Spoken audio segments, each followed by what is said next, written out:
order. From your current reservations, identify the order that you like to edit. In this case, it'll be 2777. Underneath that, you'll see a link that says Edit. Click that. And it brings you to this page. We've got the order details at the top.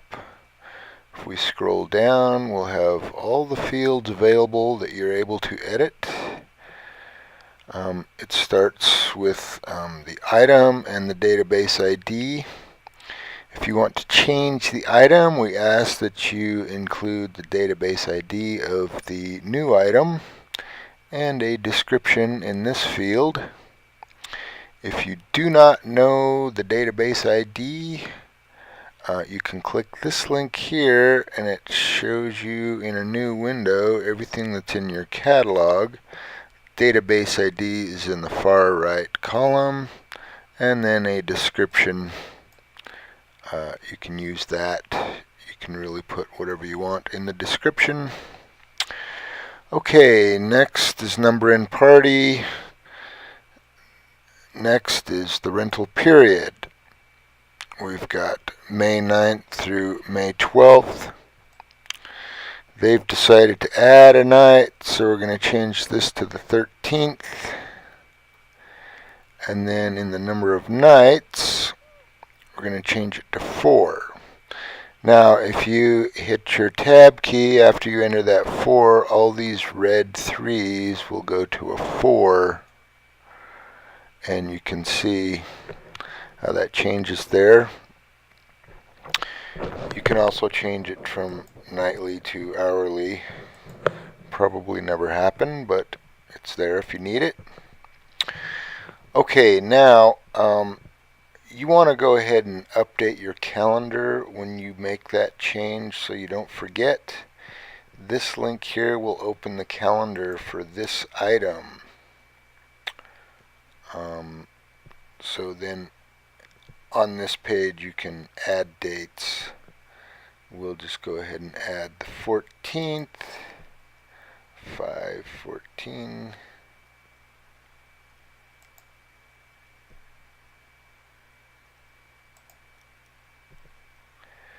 And it also wants an end date. There we go.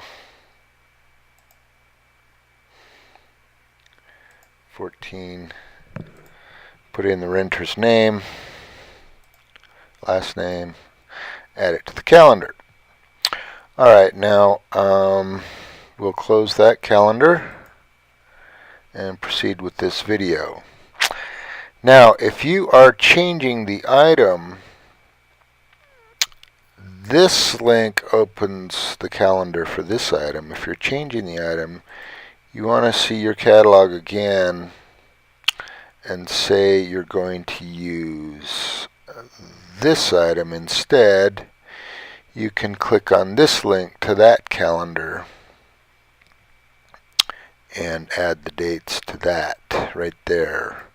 In this case, we're not going to change the item. So we'll just proceed here. Now, what is very important to understand about editing an order is you have to calculate the totals. So 55 times 4 comes to 210, I think. Select that, change it to 210. And the same with all these other options. Mileage charge. This is a trailer, so they get unlimited miles. There's not going to be a charge. If this was a motorhome and you were including, say, 100 miles per night, that didn't work. It would show 100 right there. Excuse me. And then let's say they're changing their miles to 66 miles.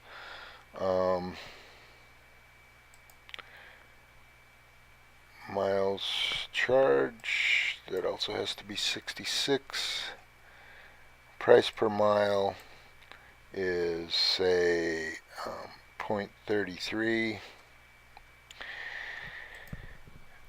Since you're giving them 100 miles a night and they've got it for 4 nights, they actually get 400 miles for free, so there's actually no charge for the mileage. But you still want to add all these just to make sure that renter has that information on his receipt.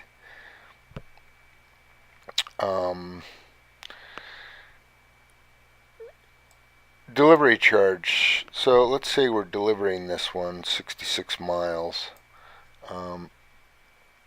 Had they chosen the delivery charge, the $2 per mile would be here. One way comes to, let's say it's 124 without my calculator. That's the delivery charge. The pickup charge is the same, so it comes to $248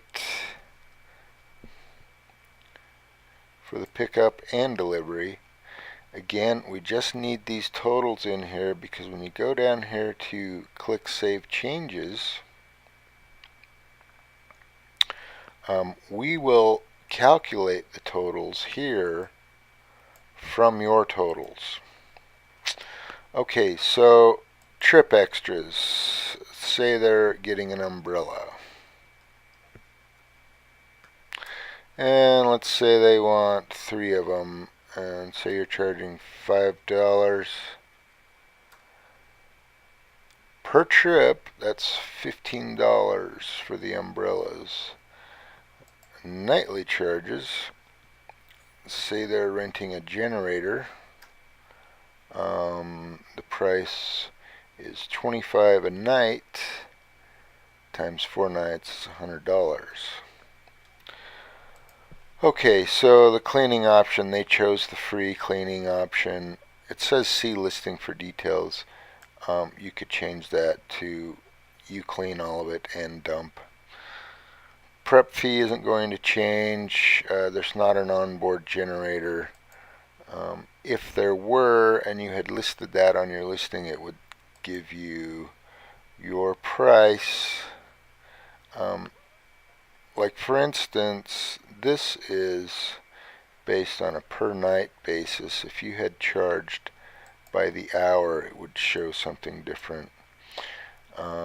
Insurance is included. Global coupon, they did not use a coupon. If it were there, it would show the code, say July and 0.05%. So you can add that or you can delete it if you're making changes, whatever you've agreed upon with your customer. So we come down here and we click Make Changes. And now we have a new details of the rental up here at the top.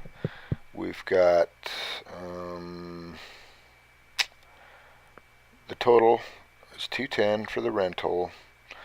We've got a delivery charge $248. We've got our umbrellas $15, generator $100, prep fee $111.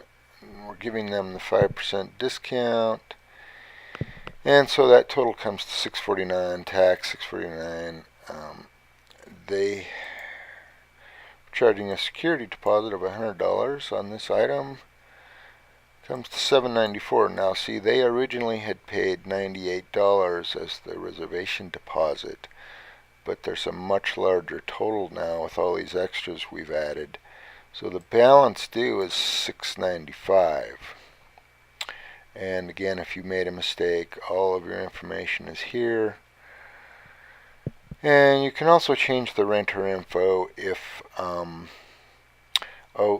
say they decided that they couldn't use it, but their mother-in-law wants to use it. You can change all that information. The reservation still applies to the original card that was used, and so they have to work that out between themselves. But that's how editing an order